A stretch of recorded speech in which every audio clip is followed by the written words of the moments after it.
Everyone, आज हम लोगों का जो टॉपिक ऑफ डिस्कशन होने वाला है वो होने वाला है आप लोगों की क्लास 10th का chapter number 7 how do organism reproduce. इस पूरे चैप्टर को हम हमारे वीडियोस में रिप्रोडक्शन के नाम से लेकर के चलेंगे, क्योंकि generally how do organism reproduce का मतलब वही होता है। अब जैसा मैंने आपको पहले भी साइंस की सारी क्लासेस के अंदर बताया कि whenever you are going to start any new topic और any new chapter of science, सबसे पहले आपको उस चैप्टर का, उस टॉपिक के नाम का मीनिंग पता होना चाहिए। तो सबसे पहला क्वेश्चन आपसे किसी भी चैप्टर से रिलेट होकर के उठेगा वो उसके नाम से रिलेटेड ही उठेगा।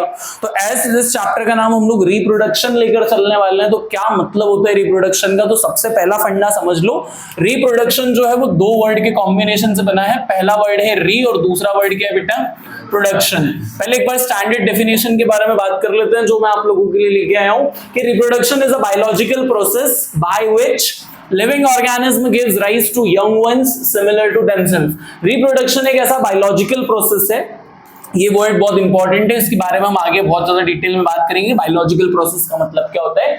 तो रिप्रोडक्शन के एक बायोलॉजिकल प्रोसेस है जिससे क्या होता है, लिविंग ऑर्गेनिज्म अपने जैसे नए यंग वंस को क्या करते हैं, प्रोड्यूस करते हैं। सिंपल सी भाषा में अगर हम रिप्रोडक्शन के बारे में बात करें तो जितने भी लिविंग ऑर्गेनिज्म होते हैं वो अपने जैसे नए ऑर्गेनिज्म को क्या करते हैं, बनाते हैं।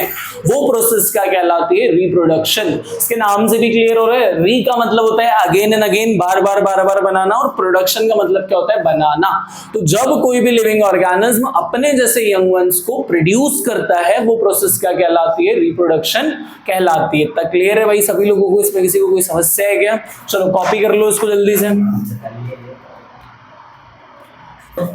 चलो रिप्रोडक्शन के बाद हम लोगों का दूसरा जो मेजर टॉपिक आता है वो आता है टाइप्स ऑफ रिप्रोडक्शन, कि आखिर ये जो रिप्रोडक्शन का प्रोसेस है ये कितने तरीके से हो सकता है। तो there are generally two modes of reproduction. पहला जो मोड या पहला जो तरीका होता है उसे कहते हैं सेक्सुअल रिप्रोडक्शन, और दूसरे तरीके को क्या कहते हैं, असेक्सुअल रिप्रोडक्शन। इन दो तरीके से कोई भी ऑर्गेनिज्म क्या कर सकता है, नए ऑर्गेनिज्म को प्रोड्यूस कर सकते हैं। एक एक करके इनके बारे में थोड़ा डिटेल में बात कर लेते हैं। जब मैं असेक्सुअल रिप्रोडक्शन के बारे में बात करता हूं तो ये ऐसा मोड ऑफ रिप्रोडक्शन है जिसमें एक सिंगल पैरेंट की जरूरत होती है। कितने पैरेंट की जरूरत होती है भाई, सिंगल। सबसे पहला फंडा आपको इसमें यही याद रखना है कि एक सिंगल पैरेंट से होने वाला फिनोमिना है। दूसरे चीज के बारे में बात करें तो इसमें किसी भी तरह के सेक्स गैमेट्स या फिर सेक्स सेल्स इन्वॉल्व नहीं होते हैं। क्या नहीं होते हैं भैया, no sex cells are involved in it.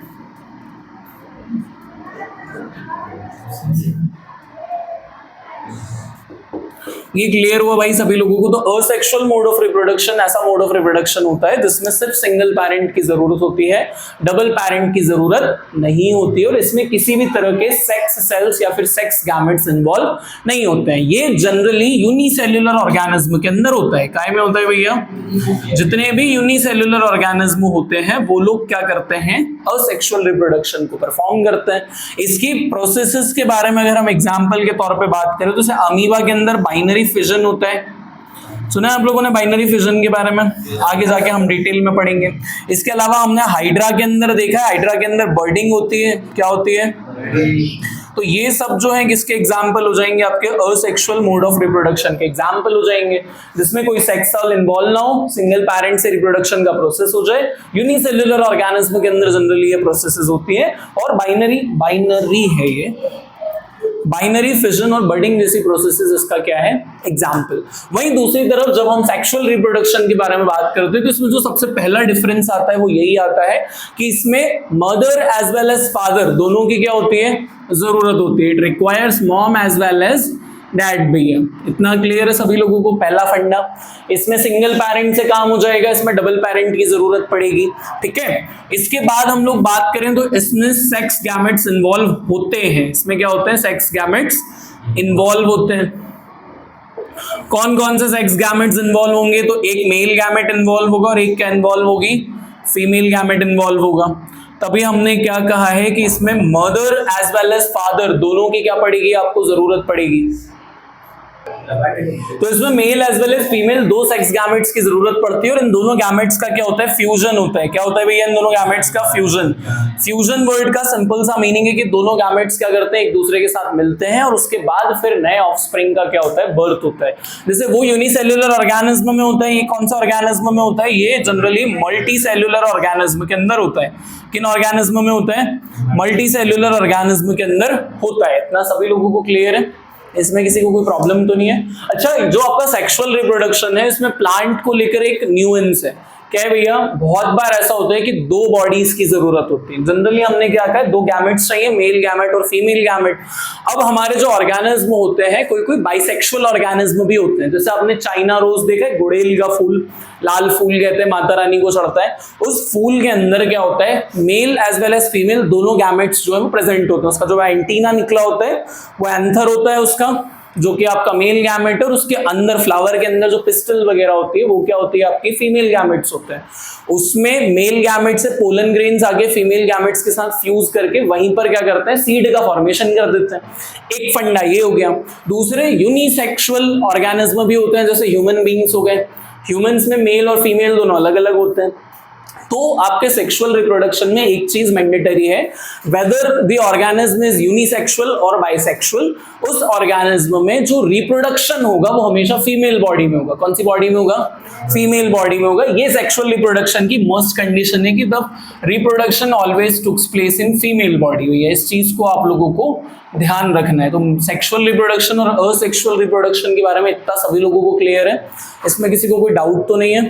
चलो कॉपी कर लो इसको जल्दी से। चलो सेक्सुअल और असेक्सुअल रिप्रोडक्शन के बारे में डिटेल में बात करने से पहले एक और छोटे से टॉपिक के बारे में हम लोग बात करते हैं, जिसको वेरिएशन कहते हैं। क्या कहते हैं? अच्छा, हम सभी लोग अपने पेरेंट्स ने हम सभी लोगों को प्रोड्यूस किए हैं, तो क्या हम एग्जैक्टली अपने मम्मी पापा जैसे दिखते हैं क्या? कुछ बेसिक कैरेक्टर ट्रेट्स हमारे उनके जैसे हैं। जैसे भैया उनको दो आंखें, हमको भी दो आंखें, उनके माथे बाल है, हमारे माथे पे बाल है, उनके दो हाथ है, हमारे भी दो हाथ हैं, उनके दो पाँव है, हमारे भी दो पाँव है ना। लड़का लड़के जैसा दिखता है, लड़की लड़की जैसी दिखती है, बट एग्जैक्टली हम अपने पेरेंट्स के जैसे नहीं दिखते हैं। हमारे अंदर क्या है, थोड़ा थोड़ा सा वेरिएशन है, डिफरेंस है, भिन्नता है। क्या है भैया? भिन्नता। फिर भी हमारे कुछ कैरेक्टर्स ऐसे होते हैं जो हमारे पेरेंट्स के जैसे बिल्कुल सेम होते हैं। तो आप सभी लोगों ने डीएनए के बारे में सुना होगा। किसके बारे में सुना होगा? डीएनए।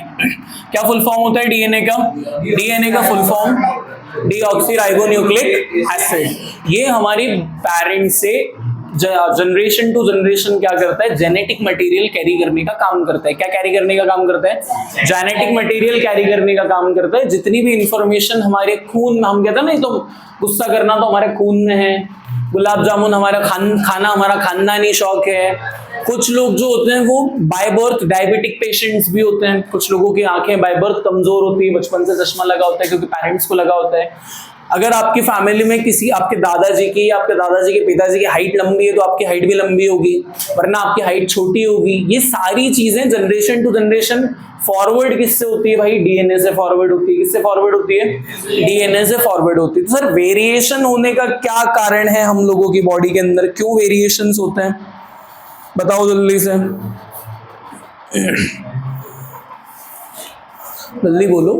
देखो, ये जो डीएनए हमारे मम्मी पापा से हमारी बॉडी के अंदर आता है, तो पुरानी इंफॉर्मेशन ये क्या करता है, कॉपी करने का काम करता है। अब मान लो मैंने कोई बात हमारे बालकृष्ण महोदय को बताई, तो जरूरी है कि ये एग्जैक्टली ऐसी कैसी जाके नीलेश को बताएगा? इस चीज का कोई गारंटी है? ये इसमें अपने हिसाब से थोड़ा बहुत मिर्च मसाला ऐड करके नीलेश को बताएगा।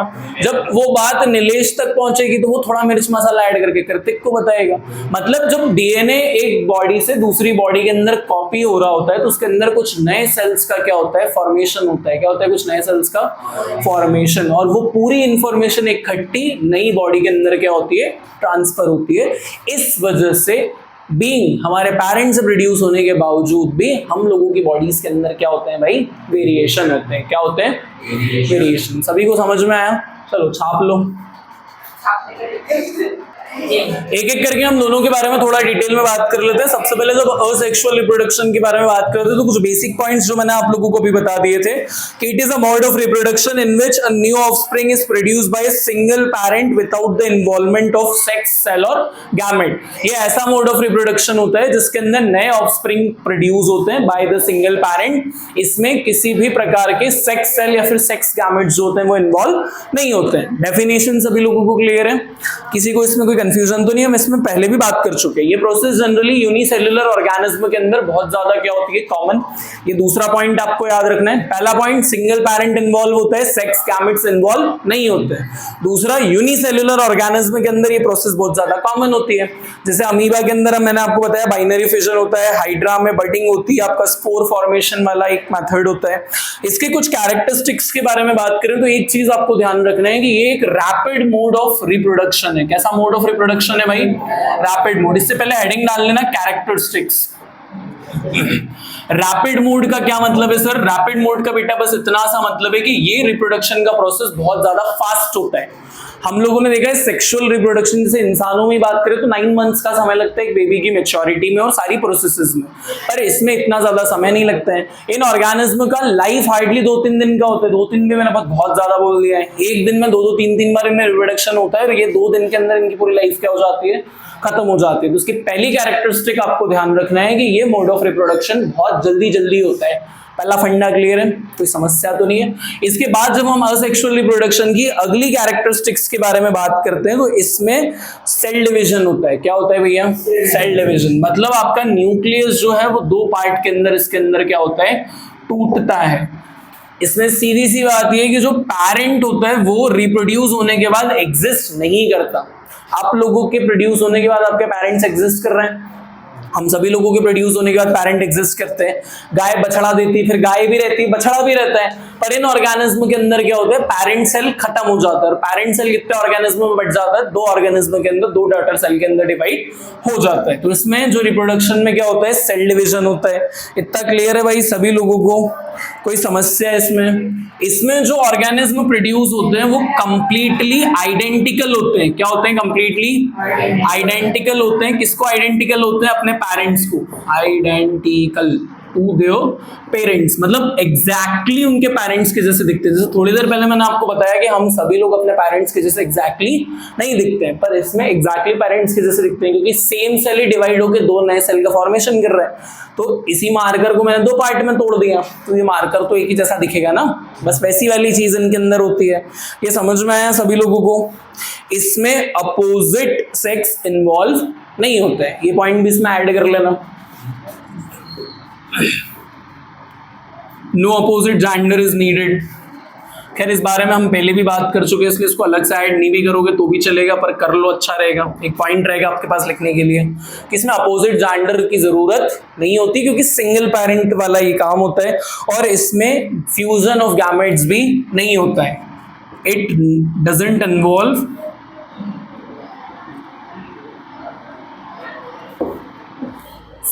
गैमेट्स, होते ही नहीं है तो गैमेट्स का फ्यूजन होने का तो सवाल ही पैदा नहीं हुआ भाई, क्योंकि इसमें तो गैमेट्स ही नहीं होते तो फ्यूजन क्या होगा? ये समझ में आया सभी लोगों को? चलो सेक्सुअल रिप्रोडक्शन की बात करेंगे हम लोग अगली क्लास में। कॉपी कर लो।